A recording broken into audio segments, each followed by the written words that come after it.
essa oportunidade, cumprimentar todos com a paz do Senhor. Estamos felizes nessa noite pela oportunidade de estarmos na presença do Senhor para exaltar, glorificar ao nome daquele que tudo pode. Tem uma palavra de Deus para o nosso coração nessa noite. Quero pedir você para se colocar de pé.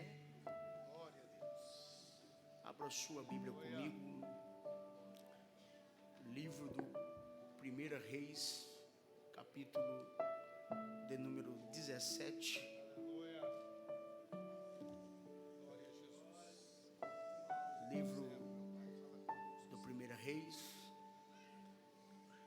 capítulo de número 17. Localize o primeiro versículo. Você que trouxe a Bíblia, abra em nome de Jesus. Livro do 1 Reis, capítulo de número 17.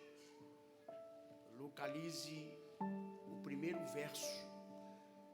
Está escrito assim a palavra do Senhor. Então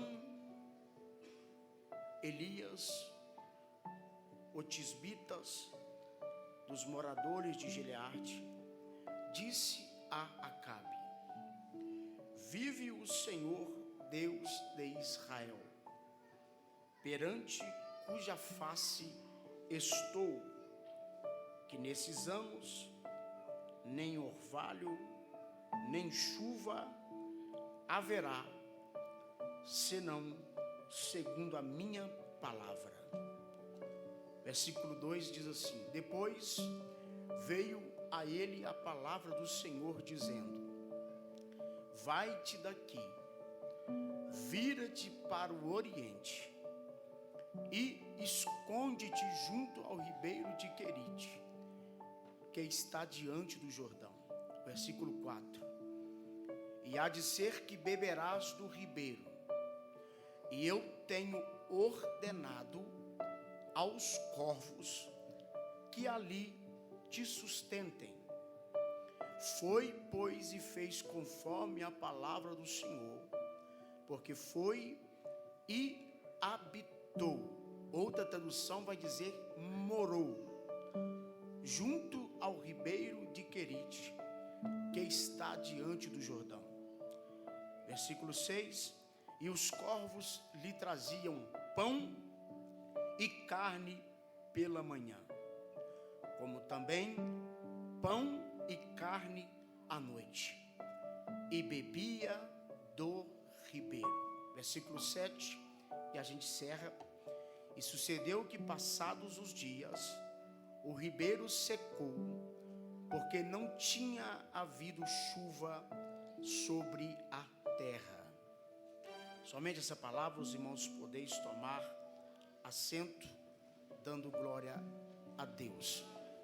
Queridos, quero desde já externar os meus sinceros agradecimentos ao pastor presidente desta comarca, pastor Ezequias Miranda. Também quero cumprimentar um companheiro que eu acabei de ver quando cheguei aqui, pastor Elias Mesquita. Deus continue abençoando a sua vida. Todos os obreiros que estão à minha retaguarda, sintam-se abraçados pela minha pessoa. Também quero, desde já, agradecer ao jovem Cristiano, que é um grande amigo, está ali, que entrou em contato com a gente, e a gente fez uma amizade. Estou muito feliz nesta noite por poder estar com toda essa juventude ministrando no quarto Aviva Jovem. Queridos, Deus tem uma palavra para o nosso coração nessa noite, através dessa palavra. Quantos querem que Deus fale conosco através dessa palavra? Queridos, pedindo a Deus um direcionamento, para pedir Ele autorização sobre o que Ele queria que eu falasse para nós nessa noite. O Senhor me levou para o livro de 1 Reis. E interessante, todos conhecem a história de Elias, todos sabem que Elias foi chamado por Deus. Elias teve um chamado magnífico na presença do Senhor. Porém, existem algumas verdades dentro desse contexto que pode ser falado para nós nessa noite. Queridos, interessante se você pegar a história de Elias. Todos conhecem a história por se tratar um texto bem familiar. Reis vai falar sobre o aparecimento de um profeta. E eu amo essa expressão, pois o cenário em que Elias vai surgir, o cenário que Elias vai chegar, era um cenário de crise dentro de Israel. Israel estava vivendo seus piores momentos da sua história. Israel estava vivendo um período de bem tenso da sua história, pois quem governava na época em que Elias apareceu era Jezabel e Acabe. Era essa dupla, era esse casal quem estava comandando dentro de Israel do período em que Elias surgiu. E é interessante falarmos nessa noite, pois Israel vai surgir dentro de um período conturbado da sua história. Elias vai surgir dentro de um período de crise. Aproximadamente 3 crises sondava Israel no período em que Elias aparece. A primeira crise espiritual. A segunda crise de identidade moral. E a terceira crise financeira. Nesse período em que Israel estava vivendo, Deus resolve presentear. Deus resolve entrar na história para mudar a história de Israel. Até porque não existiam ainda profetas, não existiam ainda homens que se levantassem para se dispor na presença do Senhor, para ser usado por Deus. Aí Deus pega Elias e introduz Elias dentro de uma crise. Diga comigo, crise. É nesse cenário que Deus resolve agir. Eu amo as expressões de Deus e eu amo o momento em que Deus trabalha, pois o momento em que Elias surgiu não era momento de um profeta surgir. Se você pegar toda a história de Israel, você vai ver que os grandes profetas vieram num momento bem oportuno. Todos os profetas que Deus levantou, ou vinha-se da cidade de Jerusalém, ou vinha-se de uma descendência gigantesca que Deus resolvia usar para que Israel aceitasse. Mas é nesse período de crise que Deus resolve intervir na história. É nesse momento de crise que Deus resolve se levantar para trabalhar em prol do reino de Deus, pois Deus não perde o controle. Já era para você ter dado glória, mas vamos lá. Deus não perde o controle. Quem olhava para Israel pensava: Deus fugiu do controle, já que Jezabel e Acabe era quem comandava a parada. Era eles quem ditava as ordens. E uma das primeiras coisas que Jezabel e Acabe começou a fazer era perseguir todos os profetas do Senhor. Lembrando que Jezabel e Acabe tinham dentro do seu palácio os profetas de Baal. Porém, Jezabel e Acabe dá uma ordem edita de dentro do palácio, que era para perseguir todos os profetas do Senhor.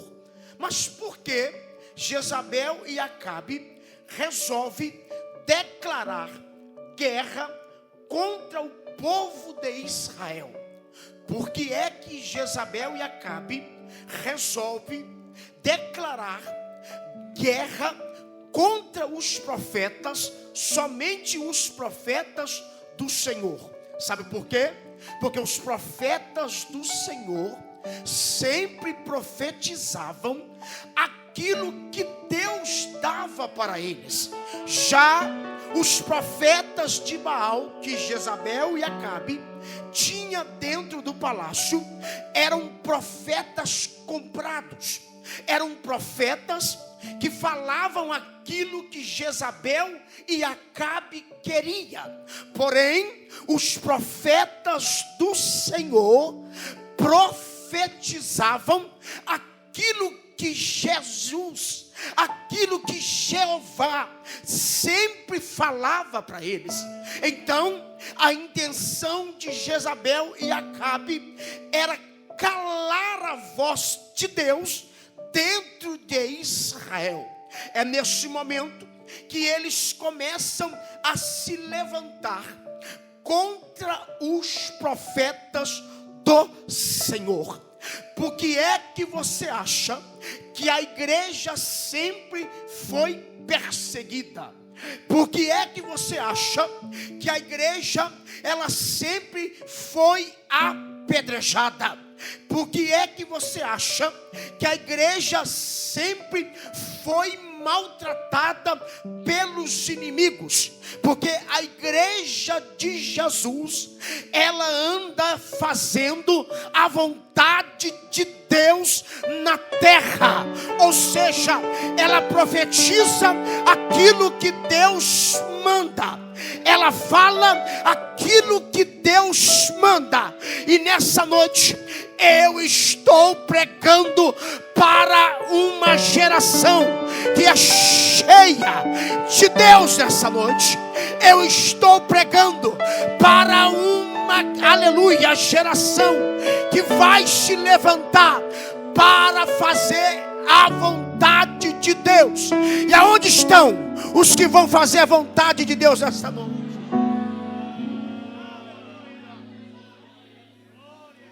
E é interessante que Jezabel e Acabe arrumam um complô dentro do palácio para perseguir todos os profetas do Senhor.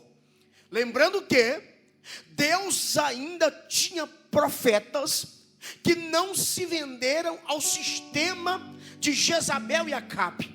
Obadias, que servia o rei, sabia que uma ordem sairia expedita dentro do palácio do rei Acabe.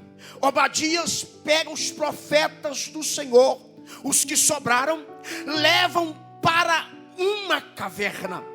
Quando Obadias pega os profetas do Senhor, ele leva para dentro de uma caverna. Aí alguém pode ter a ideia e pensar assim: mas como pode? Se era profeta do Senhor, por que é que Deus deixa Obadias esconder os profetas do Senhor em uma caverna? Quem olhava dizia: é profeta do Senhor, porém está dentro de uma caverna. Dentro da caverna, eles não deixaram de ser profetas do Senhor. Estavam escondidos, mas eram profetas do Senhor. Ninguém via, ninguém aplaudia, mas era profeta do Senhor. Sabe o que eu aprendo com isso essa noite? Tem gente que está na caverna, tem gente que está escondido, ninguém conhece ainda, mas está na caverna, porém é do Senhor.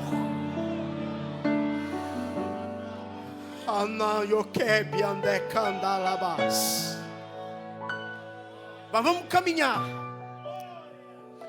Interessante da história que sai uma ordem de dentro do palácio que era para extirpar, era para acabar com a raça de profetas dentro de Jerusalém e dentro de Israel. A história é linda, pois não haviam mais profetas, não haviam mais quem se levantasse com medo de Jezabel e de Acabe. Jezabel e Acabe declarou guerra contra o povo de Israel. Todo profeta que se levantasse era degolado a espada. Todo profeta que se levantasse, ele era morto automaticamente. Mas Deus não liga para ameaças humanas, pois Elias apareceu dentro de Israel. E eu amo essa expressão, apareceu, pois se você pegar dentro do nosso vocabulário, ou dentro do nosso dicionário, o mais usado da língua portuguesa, que é o Aurélio, você vai ver que a palavra aparecer, ela vem de uma conotação de mesmo que colocar com força. Se você pegar a palavra aparecer, ela vem de uma conotação de mesmo que colocar com mão forte, com força. E Elias apareceu dentro de um momento mais tenebroso de Israel. O momento era de crise, mas Deus não liga para isso, pois quando Deus quer usar alguém, pois quando Deus quer levantar alguém, Ele não precisa de tempo favorável para fazer alguma coisa. Não. Deus, quando olha para alguém e vê na pessoa disponibilidade, e uma das coisas que a minha geração está precisando nessa última hora é de se dispor para o reino de Deus. A disponibilidade vai mostrar quem você é e quem você não é. Quando Deus olhou para a crise, todo mundo pensou: acabou agora os profetas em Israel, Deus não está mais no controle. Aí vem Deus com seu modo de trabalhar, pega Elias com a sua própria mão e introduz Elias dentro de uma crise. Sabe o que Deus estava dizendo para Israel? Eu, quando quero usar alguém, eu não preciso de um tempo favorável, já que Deus é o dono do tempo. Ele usa quem Ele quer, Ele faz na hora que Ele quer, Ele levanta quem Ele quer. E nessa noite, o Senhor me trouxe aqui para te dizer: o momento é difícil, o momento é de crise, mas e daí? Se Deus olhou para você, achou graça, Alamaia canda, Ribiando condobienda candas, Alamaia canda alabachanda, Alabaia quebiando condas, Ribianda canda alabachanda. O governo pensou: vou parar a igreja. A pandemia pensou: vou acabar com a igreja, vou acabar com o ministério. Mas olha, nós aqui estamos de pé, a igreja.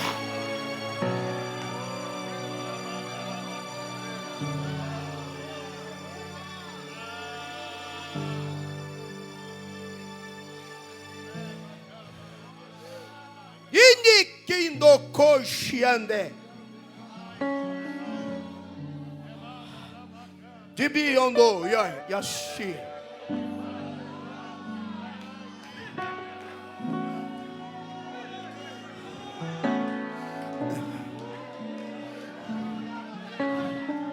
O diabo pensou que acabou com a igreja. A pandemia vai acabar com os ministérios. Os pastores vão passar fome. Olha nós aqui. A igreja está de pé. De pé.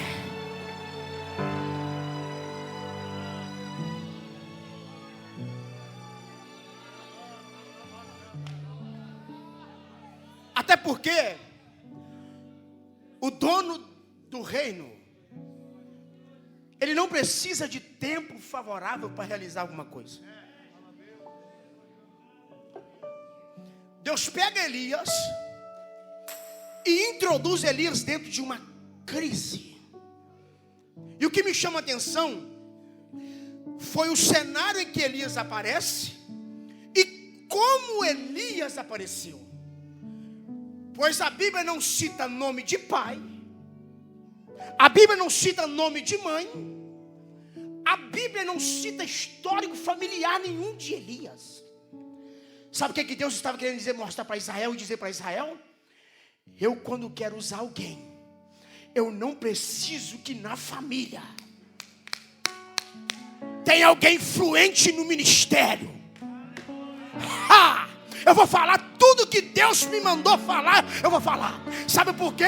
Porque para o homem, pastor Ezequias Brito, para o homem aceitar a gente tem que vir no histórico de um gabarito lá de cima. Quem é ele? Quem é o pai? Quem é a mãe? Quem que colocou ele para frente? Quem que faz as agendas dele? Quem é ele? Eu não sei, eu só sei que apareceu aí cheio de graça e de verdade. Elias aparece sem nome de pai, sem nome de mãe. Eu estou pregando aqui, querido, para gente como eu, que está esse que vos fala. Eu não tive uma boa família. Meu pai morreu na cachaça, minha mãe morreu bebendo, meus tios todos morreram bebendo, e eu estou aqui, nunca coloquei bebida na minha boca. É Deus dizendo, eu quando quero usar alguém, eu pego alguém sem nome.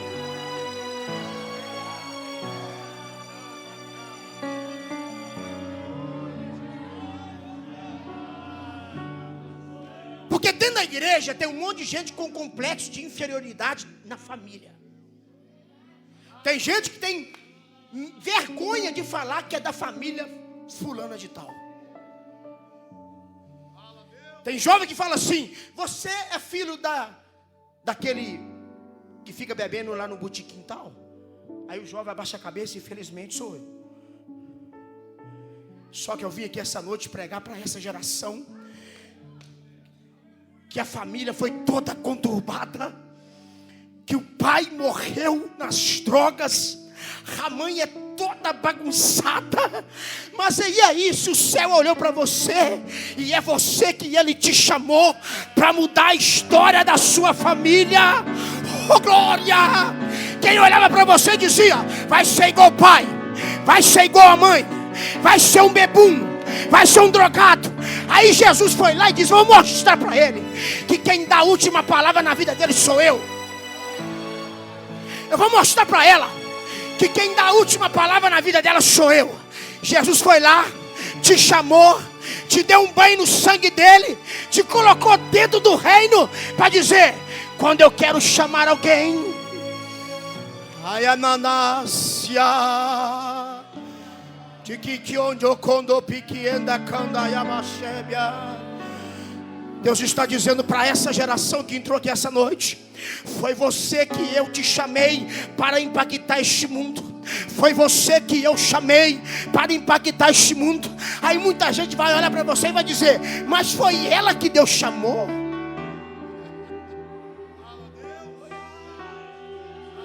Ah, pastor Ezequias, tem tanta gente melhor, só escolheu ele.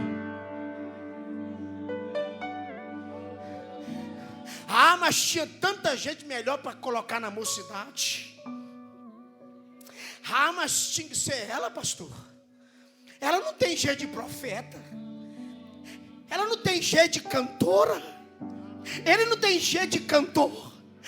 Ela não tem jeito de cantor, ele não tem jeito de pregador. Mas e daí? Se foi Deus que olhou para você, achou graça e disse para o mundo: eu vou confundir Israel, eu vou chamar quem não é.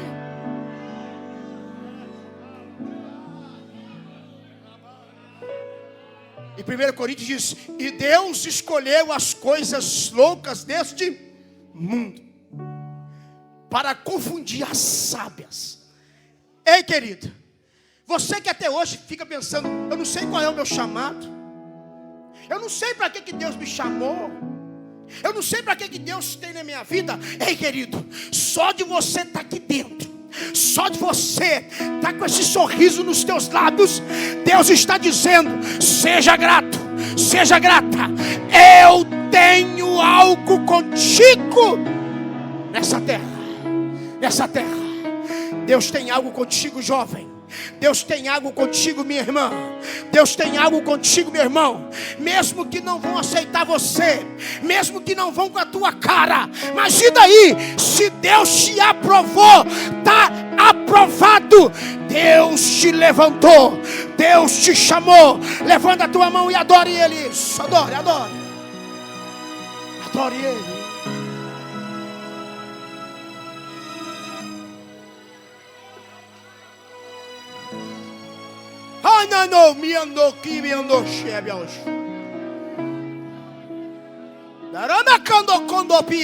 Eu gosto de pregar assim, com pastores do meu lado, falando em línguas estranhas, cheio de Deus. Sabe por quê, pastores? Aqui, o fogo começa aqui, é daqui para lá.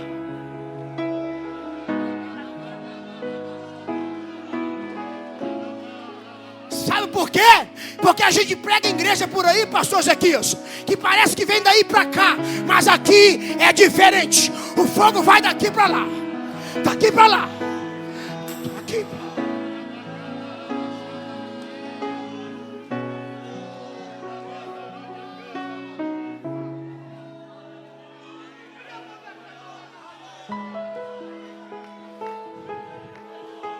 Uma das coisas que a nossa geração precisa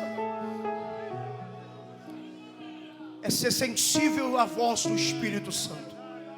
Elias era sensível à voz de Deus. Rápido, eu conto o testemunho. Pastor Jander Magalhães, quem conhece o pastor Jander? Um grande amigo meu. Pastor Jander está em Ipanema, presidente. Ele esteve pregando no ano passado na nossa regional, no Limoeiro, em Caratinga. Ele contou uma experiência que eu achei muito linda. Diz ele que estava para viajar para Santa Catarina, Blumenau, estado de Santa Catarina, em um congresso do ciclo de oração. Aproximadamente um público de 3.000 pessoas, num ginásio. E ele chegou para Eunice e disse para a esposa dele: Eunice, eu estou cansado de viajar de avião. Final de semana eu preciso estar em Blumenau. E como teve um congresso de oração em Ipanema, ele virou para Eunice e disse para Eunice: Eunice, você podia vir comigo? Nós vamos de carro. E eu estou cansado de viajar de avião. É tanta intercâmbio. Você tem que viajar daqui para São Paulo, chega em São Paulo, pega um avião, para depois pegar o avião para Santa Catarina direto. Então eu tinha que fazer escalas, intercâmbio. E ele cansado, ele disse para Eunice: eu vou de carro. E no ano que ele pregou no nosso congresso, em 2022, ele tinha um Corolla, ele tem até hoje um Corolla de 2021. Ele disse para Eunice: eu estou cansado de viajar de avião, eu vou de carro, quer ir comigo? Ela disse para ele: Jander, faz o seguinte, amor, vai você e Deus, porque eu estou cansada. Tivemos um congresso do ciclo de oração aqui, Christian, e eu estou cansada, vai você e Deus. E ele arrumou as malas e foi de carro, aproximadamente 2 dias de viagem. E diz ele, e para quem conhece lá o estado de Santa Catarina, sabe que o estado tem, você viaja 30 quilômetros, 40 quilômetros de reta. São aquelas retas asfálticas. E detalhe, você não vê casa de um lado, você não vê casa de outro, porque lá é criação de boi Nelore. E de um lado pasto, do outro pasto. Então as estradas são desertas. E diz ele que lá vai naquelas retas aproximadamente uns 120 quilômetros para chegar. Ele viu naquela reta um mendigo. Ele estava indo sentido a Blumenau, e ele avistou um mendigo, saco de roupa nas costas, barbudo, unha grande, descalço, e caminhando com um saco de roupa nas costas. E ele passou aproximadamente, segundo ele disse na nossa regional, uns 120 km por hora. Quando ele passou perto do mendigo, ele andou mais uns 15 km para frente. Aí o Espírito Santo veio nele e disse: meu servo. Aí diz ele que levou um susto, falou: é o senhor? O Espírito Santo disse para ele: sim, sou eu. O Espírito Santo fez uma pergunta para ele: você está indo para onde? Ele disse: o senhor sabe, eu estou indo pregar em um congresso em Blumenau, Santa Catarina. E o Espírito Santo disse para ele: eu sei que você está indo, mas você está indo fazer o quê? Aí ele disse para o Espírito Santo: eu estou indo pregar a tua palavra. Aí o Espírito Santo disse para ele: mas você perdeu a oportunidade ali agora. Aí ele disse: o que o senhor quer? Aí ele: o que eu quero? Eu quero que você vire o carro. Mas Senhor, eu já andei 15 quilômetros para frente. E disse ele que temou com a voz do Espírito Santo. Dizer que temou, andou mais uns 2 quilômetros, daí a pouco o carro dele começou a tremer. Agora imagina comigo, um carro do ano, um Corolla todo automático, 2021, não dá defeito fácil. Aí dizer que assustou com aquele negócio, com o carro engasgando. Aí clamou o sangue de Jesus, falou: Senhor, será que o meu carro está dando defeito? Aí o Espírito Santo disse para ele: não, seu carro não está dando defeito, eu apenas estou tocando nele para você aprender a ouvir a minha voz. O que o senhor quer? Já era para ter virado o carro. Senhor, já andei 15 quilômetros, mas não interessa, é uma vida, vale mais que o mundo inteiro. Pastor Zequi, dizia que virou o carro naquela reta, andou mais 15 quilômetros para trás. Quando ele avistou o mendigo, ele virou o carro, parou perto do mendigo, apertou o botão automático, o vidro abriu, do lado do carona. Ele disse para o mendigo: você está indo para onde? Aí o mendigo olhou para ele, olhou dentro do olho dele e disse assim: eu estou indo para Blumenau também. Aí diz ele que disse: mas como esse mendigo sabe que eu estou indo para Blumenau também? Aí o Espírito Santo disse para ele: cala a boca, que eu estou no negócio. Aí ele disse para o mendigo: você quer uma carona? Aí o mendigo disse para ele: eu quero. Mas faz o seguinte, antes de eu entrar no seu carro, você podia abrir o porta-mala, porque essas roupas que estão no saco aqui, não está com cheiro muito bom. Eu não quero feder o seu carro. Queridos, mendigo educado eu nunca vi na minha vida. Aí diz ele que o mendigo apertou o botão, ele nem saiu do carro, o carro todo automático. Apertou o botão, ele foi lá na traseira, o mendigo colocou o saco de roupa, fechou o porta-mala com muito cuidado, entrou no carro. E diz o pastor Jander que quando o mendigo sentou do lado dele, o mendigo começou a pregar para ele o Evangelho de João, capítulo 15, todinho para ele. Dizia que sem entender nada, falou assim: mas Senhor. Aí ele ameaçava em abrir a boca, o Espírito Santo falava com ele: cala a boca, quem fala agora sou eu. Quando ele ameaçava falar, o Espírito Santo: cala a boca, quem fala sou eu. Aí quando o mendigo acabou de pregar o Evangelho de 15 todinho para ele, o mendigo disse para ele: para o carro. Aí ele disse para o mendigo: mas você não estava indo para Blumenau também? Ele disse: eu estava indo, mas a minha missão já foi cumprida. Sei que sem entender nada, falou: meu Deus, você quer parar mesmo naquelas estradas desertas? O mendigo disse para ele: para o carro. Aí dizia que deu seta, encostou o carro, o mendigo saiu, foi embora. Ele andou mais uns 20 quilômetros para frente. Quando ele andou uns 20 quilômetros para frente, ele lembrou que o saco de roupa ficou no carro. Aí ele disse: meu Deus, o mendigo já não tem roupa, e agora eu estou levando a roupa do mendigo. Aí dizia que apertou o botão automático, colocou o carro no neutro. Quando ele abriu o porta-mala, não tinha roupa, não tinha nada. Aí dizia que você entendeu: Senhor, eu estou ficando doido. Aí o Espírito Santo disse para ele: você não está ficando doido, você apenas está vivendo sobrenatural. Porque todo aquele que ouve a minha voz vive o sobrenatural de Deus. Aí diz ele que quando chegou no ginásio, 3.000 pessoas aproximadamente no ginásio, lotado de gente. Aí ele chegou humildezinho, porque todo mundo sabe que o pastor Jander é muito humilde. Ele chegou com a Bíblia dele, subiu no palanque, Com muito cuidado. Pastor Ezequias, quando ele sentou no púlpito da igreja, ele sentou. Uma velhinha chamada Dona Terezinha, 86 anos de idade. A velhinha levantou lá, falando em línguas estranhas e marchando. E foi caminhando para o lado do altar. E como era no ginásio, o palanque foi, colocado, improvisado, era muito alto. A velhinha falando em línguas estranhas, mostrando por cima do altar que queria subir. Os porteiros, com muito cuidado, colocaram a irmãzinha em cima do púlpito. Quando a irmãzinha subiu em cima do púlpito, ela foi caminhando para o lado do pastor Janda. Pegou na mão do pastor Janda, pegou na mão do pastor Janda e disse para ele: meu servo, esta tarde eu andei de carro contigo. Você passou no teste essa tarde. Por quê? Porque eu caminhei contigo, eu estava contigo. Aí as lágrimas invadiram o rosto dele, e Deus disse para ele: todo aquele que ouve a minha voz vive o sobrenatural de Deus. Onde estão os crentes que ouvem a voz de Deus?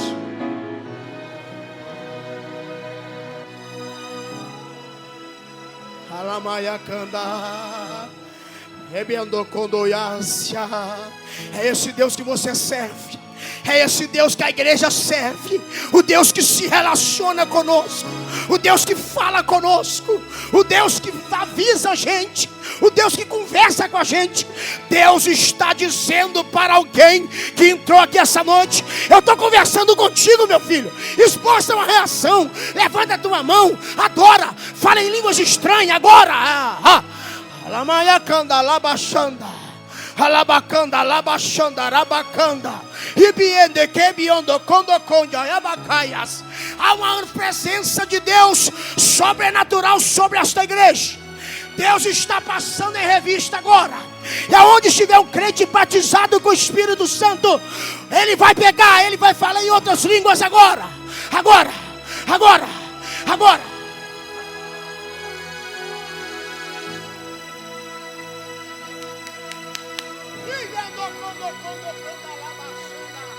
Há uma presença de Deus. Há uma presença de Deus. E biandocanda. Quanto tempo você não fala em línguas estranhas, minha filha? Quanto tempo você não fala em línguas estranhas, meu filho? Deus te trouxe aqui para te dizer: você ainda é pentecostal, canela de fogo da Assembleia de Deus. Olha aí, olha o povo da Assembleia aí. Nós estamos vivos.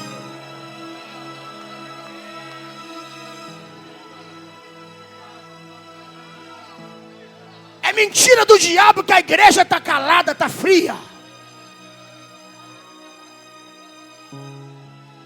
Estão dizendo por aí: não pode falar mais em alto, não pode pregar mais eloquente. Quem disse isso? Eu sou da Assembleia de Deus, pentecostal teututano. Eu nasci no fogo, eu cresci no fogo, e você é arrebatado no fogo. Olha aí, olha aí, olha aí isso. Seja cheio, seja cheio, seja cheio.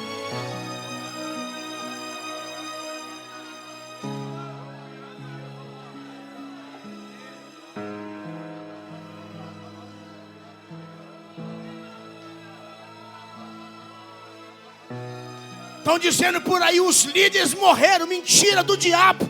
Olha aqui o exemplo. Nós estamos cheios até o tutano para o arrebatamento da igreja.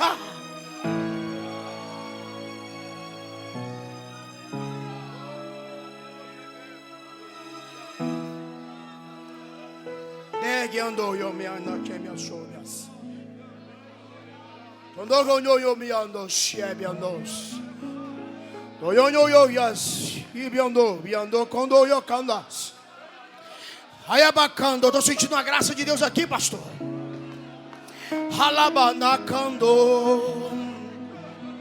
Rebiende que biando coias. Rebiende que biando coias. A igreja do arrebatamento é uma igreja avivada. A igreja do arrebatamento é uma igreja cheia. A igreja do arrebatamento é uma igreja cheia. A igreja do arrebatamento é uma igreja cheia. A igreja do arrebatamento é uma igreja cheia. A igreja do arrebatamento é uma igreja cheia. Olha aí, olha ela aí, olha ela aí, olha ela aí, olha ela aí.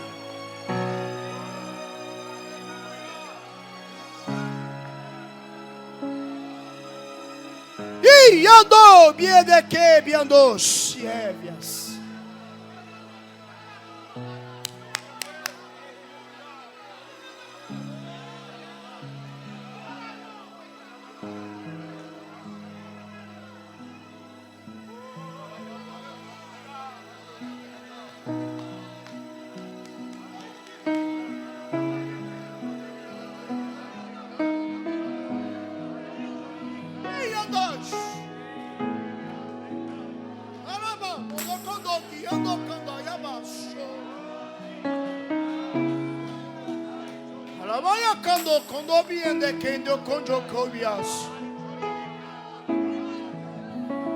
O Senhor tem liberdade, Espírito Santo.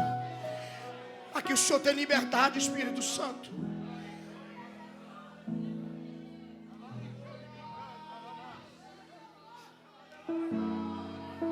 Deus disse para Elias: eu preciso continuar. Olhe para cá. E o que me chama a atenção foi o local também que Elias aparece. A história diz, o texto diz, que Elias aparece dentro de Tisbe, ou Tisbé, como você entender. Um pequeno vilarejo, se você pesquisar dentro da geografia bíblica, você vai ver que a cidade de Tisbe nem colocado foi dentro da geografia, porque é um lugar pequeno, pacato, um vilarejo. Segundo alguns historiadores, Tisbe tinha, na época de Elias, entre 260 a 300 habitantes. Era um lugar insignificante. E Deus pega Elias e coloca Elias dentro de Tisbe, pequeno vilarejo. Ninguém dava nada. Aí eu aprendo uma coisa nessa noite. Deus, quando chama alguém, Ele não precisa ir nas grandes cidades. Deus vai nos pequenos vilarejos.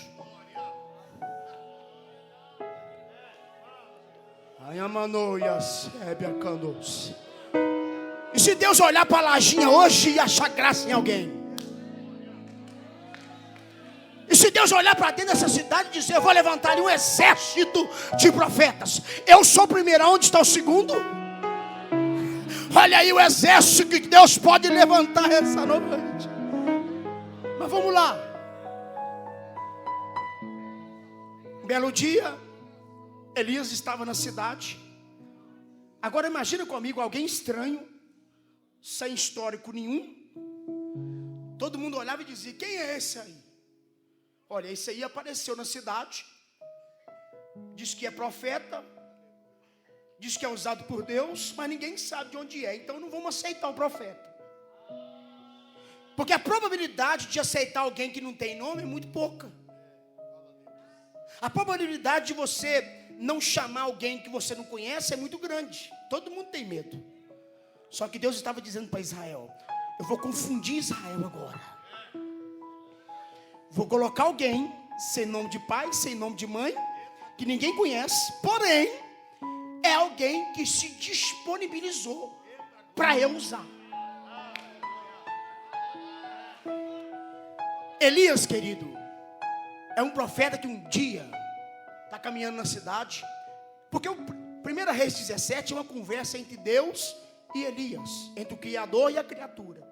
Um belo dia, pastor Elias Mesquita, Elias está na cidade e pesquisou o que estava acontecendo na cidade, sabia, sabe por quê? Porque todo profeta, ele sabe pelo fim que Deus chamou ele. Ele sabe qual é o chamado. É por isso que eu falo, nas nossas escolas dominicais lá, eu sempre estou presente. Além de ser pregador, eu frequento a escola dominical, porque pregador tem que sentar para ouvir também. Eu ensino que Deus, quando chama alguém, Ele chama de verdade. E chamado de Deus, querido, a pessoa não pega o chamado. A pessoa nasce com o chamado. Já percebeu aquelas pessoas que tem na igreja? Que o pastor Ezequias está aqui, só dele olhar para o porteiro lá fora, ele já sabe o que o pastor quer. Porque isso é um chamado. Ele não precisa esperar o pastor chamar ele, dar sinal para ele, vem cá. Pedir ele para fazer alguma coisa, ele faz com excelência. Ele não precisa do pastor ficar delegando alguma coisa para ele. Ele faz porque ele tem um chamado, ele nasceu para aquilo. E o chamado, você nasce para o chamado. Não existe você formar obreiro. Não existe você falar assim, eu vou colocar na vida do ar que ele vai ser um presbítero. Sendo que nunca ele foi chamado para ser presbítero. Porque o chamado, ele nasce com a pessoa. E Elias nasceu dentro de Deus. Eu amo essa expressão, pois Elias era um homem chamado por Deus, entendia o chamado, e ele se disponibilizou para que Deus usasse ele. Um belo dia Elias chama Deus numa conversa, e Deus aparece para Elias. Elias já sabia que Jezabel e Acabe estavam oprimindo o povo. Eu não tenho mais tempo para explicar, mas interessante da história é que Jezabel e Acabe queriam ter o controle nas mãos.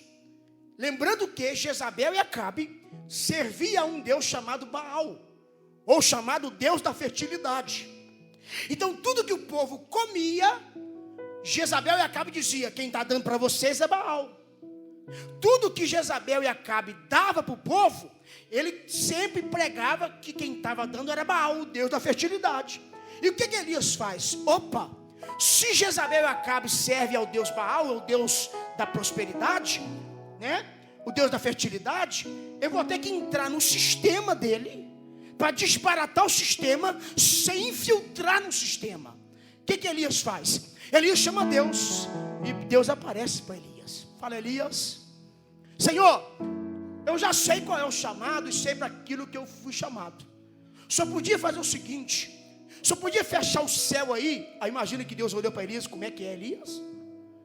Senhor, só podia fechar o céu aí segundo a minha palavra.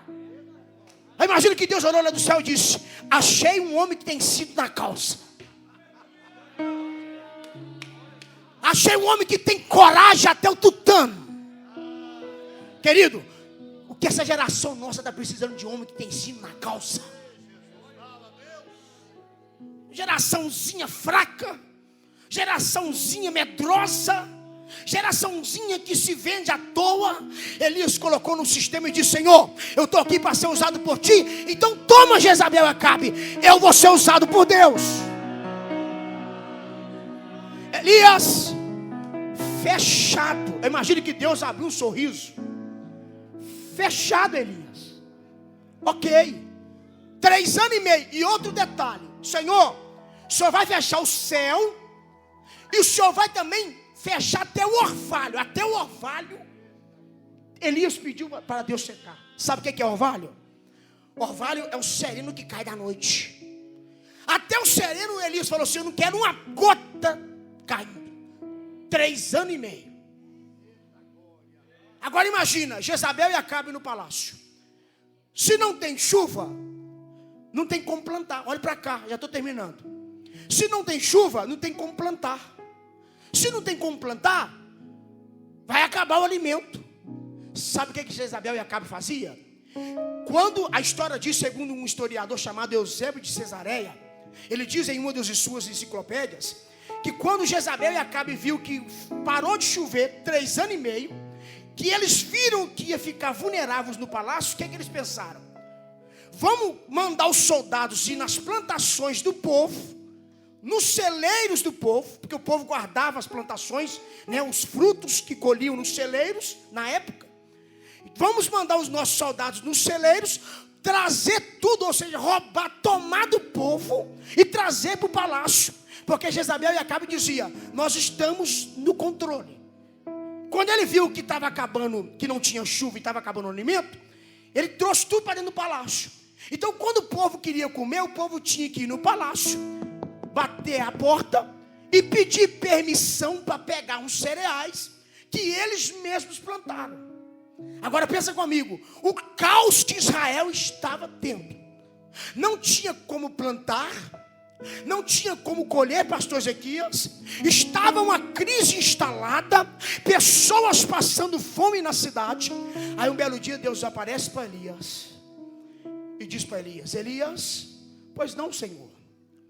Elias, pega as tuas coisas. Como é que é, Senhor? Pega as tuas coisas que está em Tisbe ou Tisbé e vira-te para o oriente, para um lugar que eu te mostrarei, uma caverna, e esconde lá. Aí imagina que Elias olhou para o Senhor: como é que é, Senhor? Estou entendendo não. Elias, você é profeta. Sim, é claro, eu fui chamado para isso. Você profetizou contra Jezabel e Acabe, não é isso? Sim, Senhor. Elias, a essas horas Jezabel e Acabe querem te matar. Senhor, o Senhor quer que eu faça o quê? Você vai pegar as tuas coisas e vai mudar de Tisbe. Você vai sair de lá. Eu imagino na mente de profeta do Elias, quem sabe ele pensou: Senhor, eu achava que eu ia agora brilhar em Israel. Eu achava que o meu nome ia ficar estancado nos outdoors da cidade. Elias, o profeta que desafiou Acabe e Jezabel. Senhor, eu achava que meu nome ia brilhar. Senhor, eu achava que eu ia destacar na cidade. Eu achava, Senhor, que agora só ia dar eu na parada. Eu imagino que Deus olhou para Elias: Elias, aí você ainda não entendeu o que é ser profeta. Ser profeta é quando eu uso ele, que ele profetiza a minha palavra, que ele prega a minha palavra. Eu pego ele, Elias, e escondo ele. Para quê, Senhor? Porque quem tem que aparecer é a minha glória, Elias. É a minha glória que tem que aparecer, Elias. É por isso que pregador não é dono da palavra. É por isso que cantor não é dono da música. É por isso que pastor não é dono de cargo. Tudo é dele, tudo é para ele, tudo é dele.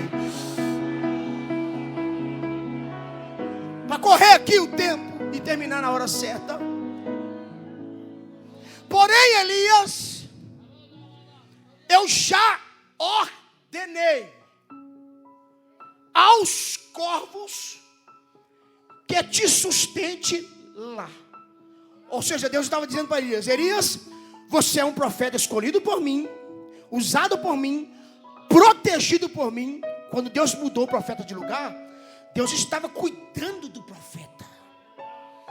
É por isso que dentro da igreja, eu tinha que ter tempo para explicar isso aqui. É por isso que dentro da igreja, quando o pastor muda alguém do cargo, ele não pode achar ruim.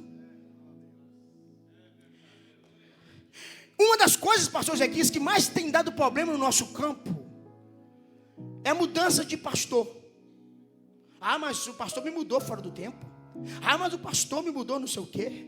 Ah, eu tinha uma ideia para fazer isso na igreja. Ah, eu tinha planos para fazer isso na igreja. Ah, não sei mais o quê. Querido, quando Deus usa um presidente para mudar alguma coisa, Ele sabe que está na hora certa. Quem é profeta de verdade, ele acata ao chamado. Ah, eu me anda canda lá baixando. Eu não sei porque eu estou dizendo isso aqui, mas Deus está dizendo: quando eu mudo de lugar é porque está na hora certa. Para correr. E eu falo para os irmãos que isso aqui me deu um nó na minha mente, Cristian. Corvo alimentar profeta. Sabe por quê? Porque o corvo, ele é da família do urubu. É um animal preto. Porém, ele é diferente do urubu. Por quê? Porque o urubu, ele trabalha com carne em estado em decomposição. Já o corvo não. O corvo, ele tem uma especialidade de quê? De trabalhar o dia todo pegando a carne. O que é que ele faz? O animal morre instantaneamente, sem que antes comece a entrar no estado em decomposição. O que é que ele faz? Ele sobrevoa sobre o animal que morreu instantaneamente, abre o couro do animal, pega a carne, e a especialidade dele é: rasga o couro, pega a melhor carne e leva para a rocha. E entre as fendas das rochas, o corvo coloca ali o seu alimento. Ele vai estocando o alimento durante o dia todo, para quando é o fim de tarde, ele vai lá, sem que qualquer outro predador ache, pega a carne para se alimentar. Então eu achava que quando Elias estava com fome, Os corvos sobrevoavam a região em que Elias estava, depositava, pastor Ezequias, a carne para ele, ele pegava a carne e se alimentava. Só que eu fui estudar, e sabe o que eu descobri? Quando Deus disse para Elias: Elias, eu já ordenei os corvos que te sustente lá. Deus estava dizendo para Elias: Elias, você vai observar o corvo. Aonde ele colocar a carne, você vai lá, vai pegar a carne para você se alimentar. Só que o texto é tão enfático, e é interessante, porque o corvo, ele tem uma especialidade de guardar a carne na rocha. Aí sabe o que eu aprendo aqui essa noite? Quem é a rocha na Bíblia? Responde. Mateus capítulo de número 16, versículo 23. Pedro olhou para Jesus em Cesareia de Filipe e disse para ele: Tu és o Cristo, Filho do Deus vivo. Jesus olhou para ele e disse: Bem-aventurado és tu, Simão Barjonas, que não foi a carne nem o sangue que te revelou, mas foi meu Pai que está no céu. Em verdade eu te digo, que sobre esta tua afirmação, que sou eu a rocha, eu edificarei a minha igreja, e as portas do inferno não prevalecerão contra ela. Deus estava dizendo para Elias: Elias, lá fora o povo está em crise, lá fora o povo não tem pão, mas para profeta que eu chamo, tem sempre pão escondido na...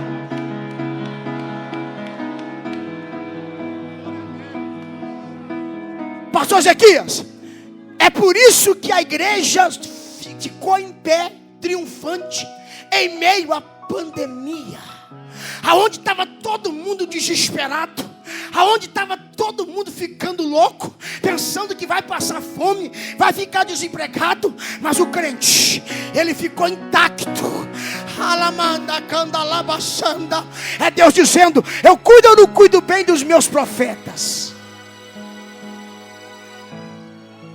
Tem crente, irmão, que em meio à pandemia, todo final de semana fazia churrasco e bebia Coca-Cola gelada. É Deus dizendo: eu cuido ou não cuido bem? Mas vamos lá para terminar o texto. Deus disse para Elias que cuidaria de Elias. Pão e carne de manhã e à noite. Pão e carne de manhã e à noite, ok? Agora, existia uma crise instalada em Israel, pois o povo estava passando fome. 3 anos e meio sem chuva, já estou terminando. Aí eu pergunto para os irmãos: se estava crise, olha para cá, esse aqui é o ponto principal da mensagem. Christian, se era crise em Israel, pastor Ezequias, pastor Elias Mesquita, se estava em crise, aonde é? Eu quero que os irmãos me respondam. Aonde é que o corvo encontrava pão para levar para Elias, se estava crise instalada em Israel? Era uma crise. O povo não tinha pão. Só que o corvo encontrava pão e levava para Elias. Isso aqui me deu um nó na minha mente. Eu fui pesquisar. Eu gosto de estudar muito. Segundo um historiador chamado William Barclay, ele diz em uma de suas enciclopédias: somente Acabe tinha pão no palácio, pois a mesa dele era farta. Antes que Acabe, durante o dia, de manhã cedo, os serviçais de Acabe faziam aquela mesa farta. Antes do rei Acabe participar do pão, participar das uvas, o corvo sobrevoava até o palácio, encontrava a janela aberta, sobrevoava até a mesa,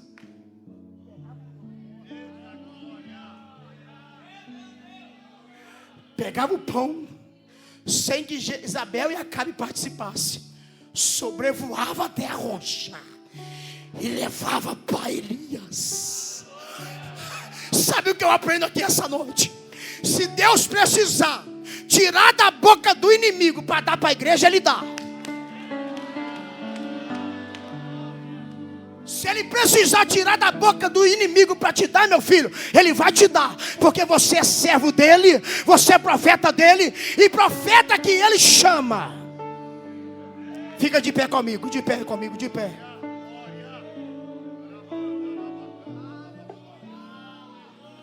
Para terminar, Elias comia pão e carne.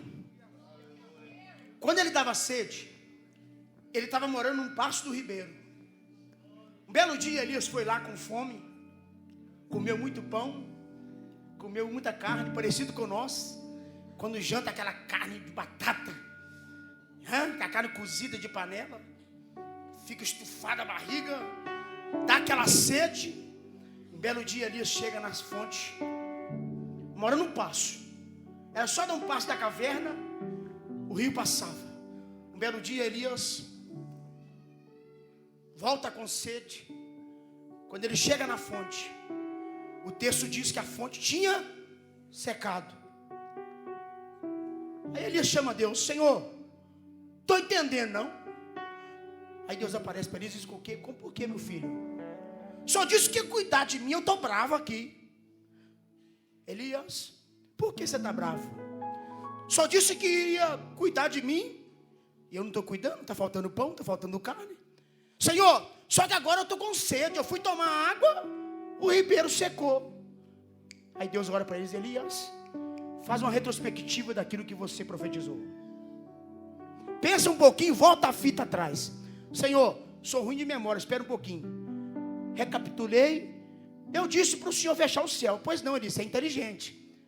Se eu fechei o céu 3 anos e meio, não tem como chover. Se não tem chuva, o ribeiro vai secar.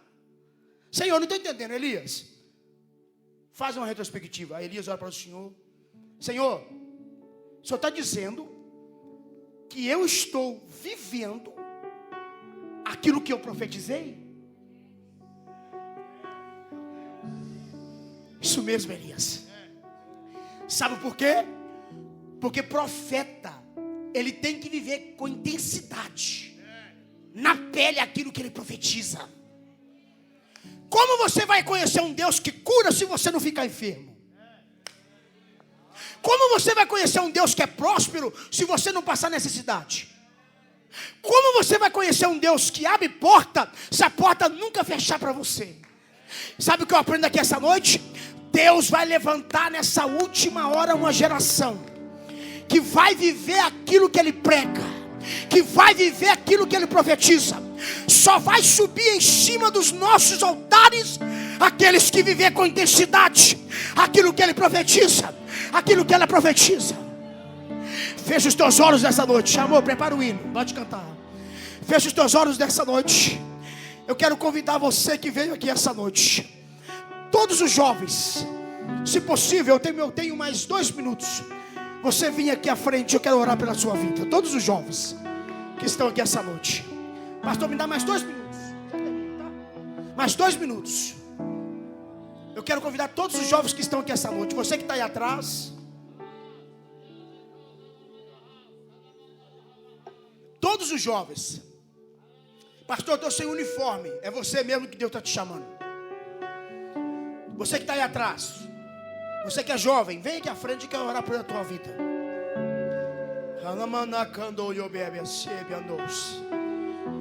Você que não é batizado com o Espírito Santo, creia que essa noite é a noite de Jesus mudar a história da sua vida. Isso, pode vir à frente, vem à frente, vem à frente. Você jovem que está aí atrás também, eu te convido a vir aqui à frente. Em nome de Jesus. Eu quero perguntar essa noite, você que veio aqui à frente, todos os jovens estão aqui. Você que está parado no caminho do Senhor, eu quero te conhecer essa noite. Você que foi jovem, sentou na mocidade, está parada por um momento, por um descuido, você não desviou, você tirou umas férias. Eu quero te conhecer essa noite, levanta a tua mão. Tem algum jovem que está parado aqui essa noite? Os caminhos do Senhor, está aí atrás, que está parado, eu quero te conhecer. Tem algum jovem que foi crente, está parado no caminho do Senhor? Levanta a tua mão, eu quero te conhecer essa noite. Tem algum jovem que está parado, você que não é crente, eu quero quero perguntar essa noite, aonde está a primeira pessoa para aceitar Jesus essa noite?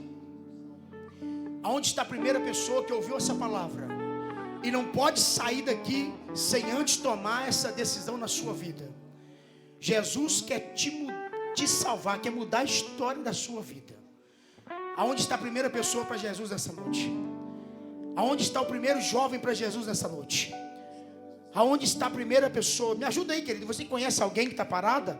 Eu sei que agora é a hora travada, a batalha travada mesmo, né? Você conhece algum jovem que está parado no caminho do Senhor? Faz um convite para ela. É um momento especial. Você não pode sair daqui sem tomar essa decisão nessa noite. Aonde está a primeira pessoa que quer aceitar Jesus como Salvador da sua vida? Você que ouviu o Evangelho, a exposição da palavra do Senhor. Tem uma pessoa nessa noite que quer mudar a sua vida na galeria. Você que ouviu a palavra do Senhor.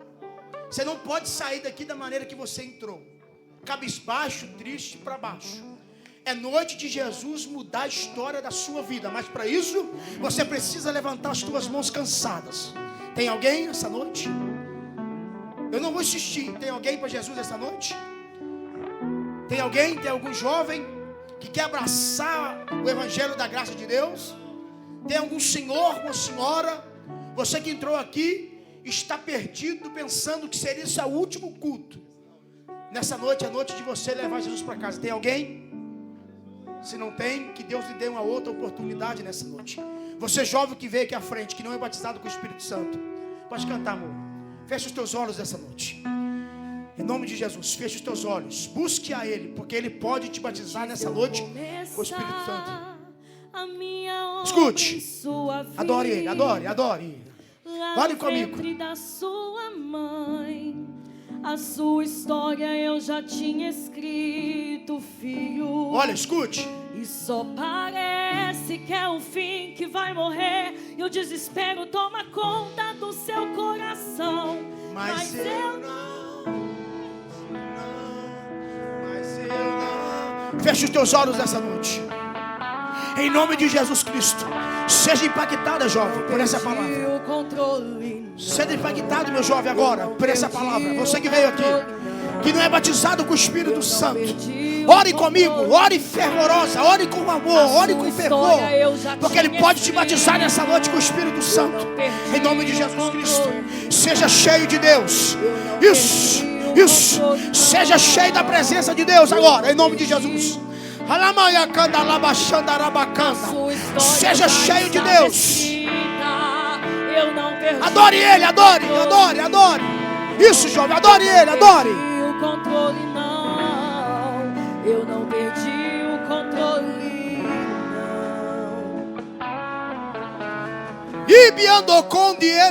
Pode uma mãe se esquecer de um filho. Eu estou sentindo jovens chorando aqui nessa noite. Eu estou vendo jovens chorando aqui na presença do Senhor. Deus está dizendo: é noite de milagre. Isso. É noite de restauração. É noite de batismo com o Espírito Santo. É mentira do diabo que o jovem está frio. É mentira do diabo que o jovem desviou. É mentira. Estava esquecido. Adore Ele, adore, é isso. Tem jovens chorando aqui. Tem jovens chorando aqui. Chora, minha filha. Chora, meu filho. Chora, minha filha. Deixa Deus te impactar nessa noite. Deixa Deus te pegar nessa noite. Em nome de Jesus Cristo. Seja cheia. Seja cheio. Agora. Isso. Deixa o céu invadir a tua alma. Prenderam ele, estava esquecido. Deram uma cruz pra ele, estava esquecido. Ao mover de Deus sobre esses jovens agora. Ao mover de Deus sobre essa juventude agora. Isso. Seja cheia. Seja cheio. Deixa a lágrima rolar. Borra a maquiagem, minha filha. Isso. Deixa o céu te pegar. Isso. Olha aí.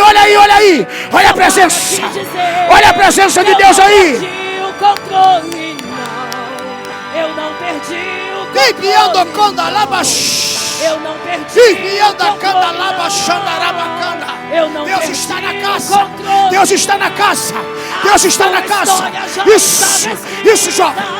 sapateia no poder de Deus. Seja cheia. Eu não perdi o controle, não. Eu não perdi o controle. Eu não perdi o controle.